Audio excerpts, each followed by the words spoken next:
Donald Trump again's a businessman. He's got an entity. In your constituency? Yeah, he's got an entity in my constituency. I don't think on the basis of his birth cert that he'll get to be an Irish citizen and be in a position to vote for me at the next election. But notwithstanding that, he has invested a lot of money in West Clare. His business is a strong employer, very welcome. And he sees the potential for a tie-up between Aer Lingus and IAG to be not in the best interests of the travelling public. Inbound tourism is where it's at for him. So that's a signal, I think, or should be a signal to the government.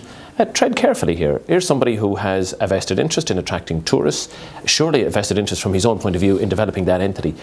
But the knock-on impact of his investment is the creation and the maintenance of jobs in West Clare. That should be what the government are about, and they should be prepared to listen to people like that, regardless of what his motivations are.